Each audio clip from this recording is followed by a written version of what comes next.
You guys know Chick-fil-A, they have their conservative politics. So it'd be ironic if their secret sauce was jizz.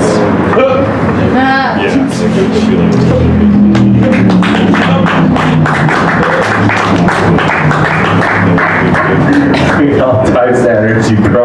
All types. Outside. On deck is going to be Brittany, bitch. Yeah. So,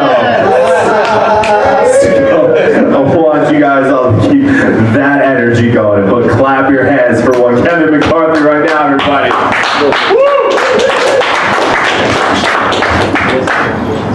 I'm gonna follow that. All right. I like to masturbate. You know, I do it from time to time.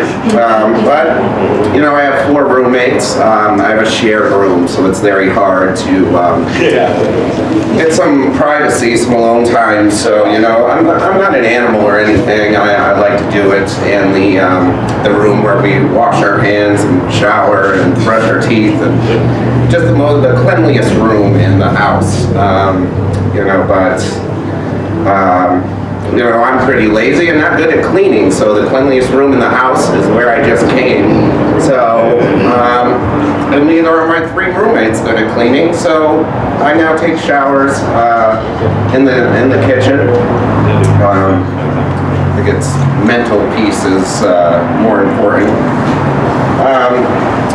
I was going through Facebook the other day, and there's always these depressing stories.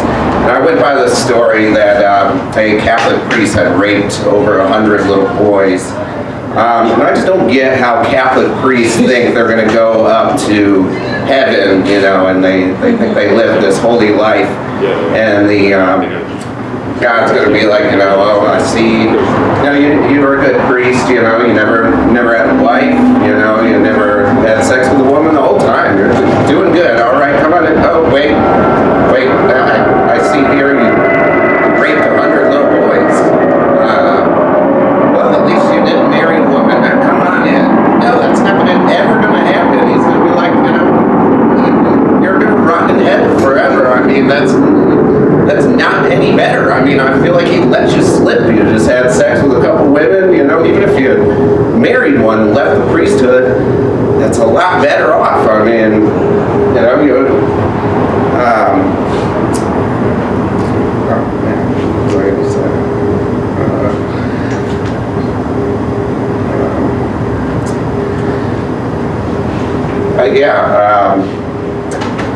I had this all built up, and I was going to do a lot better than this in my head. It was all going better, but yeah, I mean, I don't see how, priests think. I mean, not even criminals like pedophiles, so I don't know if they're even going to get accepted into hell when they go down there. I mean, wouldn't, you know, a priest even get shanked in hell? So where are they going to, if we can't get accepted in heaven or hell, we might need to a separate area, maybe. I just don't get the logic that they're like, well, I can't have sex with a woman.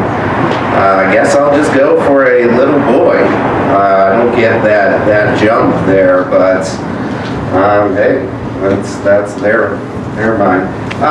Well, a lot of people come up to me, you know, I'm 32 years old, and they come up to me at gas stations and things and say, Kevin, you know you're 32, isn't that a little late to try to become a stand-up comedian and chase your dreams? And I said, well, there's an easy explanation for that. Person I don't know. I've been doing heroin for the last 10 years, so yeah, I'm a little late bloomer. I went to college, got that good bachelor's degree, you know, ready to take on the world, take on the future, and I said, you know, forget that good paying job. I think I'll do heroin for a while here. I think that's the smart decision here. I don't see anything that could go wrong with that, you know. Screw having a good paycheck and a well-paying job, you know. I think I'll go live in some cheap hotels, you know, where you pay by the hour, you get in there, you can still, you know, feel the bodily fluids from the last prostitute who just left an hour ago. They haven't even cleaned them up yet. I think I'll go live there for a while. You know, screw having a respectable job, screw talking to my family, you know, maybe getting a house, doing anything remotely normal. I think I'll just waste the next 10 years of my life. So, you know, I make a lot of smart decisions. That's all I'm saying. You know, I think if there was an award for like how you've lived your life, I'd definitely get at least an honorable mention. Yeah. I might not be in the top 3, but I'm somewhere at the bottom, and that's all that counts. I'm trying. So that's got to count for something. But, you know, I'll get better here.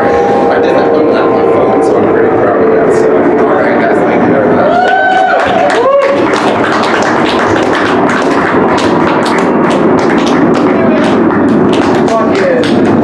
Perfect timing with the airplane, bro. When it died down, I'm back in. Okay.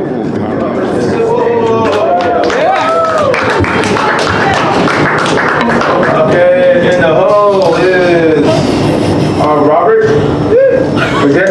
All right. That's on deck is Mary, and coming out to the stage is Kevin.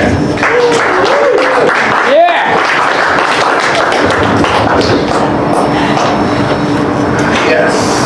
Hopefully this code will make my set go better. I'm Kevin McCarthy. I am Irish.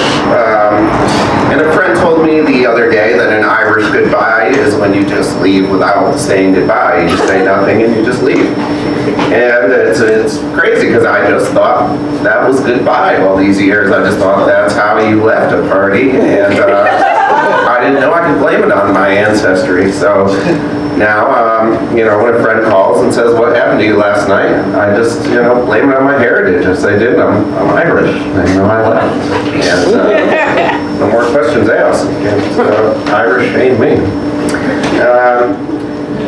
You know why British people don't use ice in their drinks?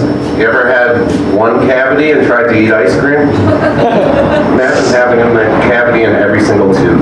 I wouldn't use ice either.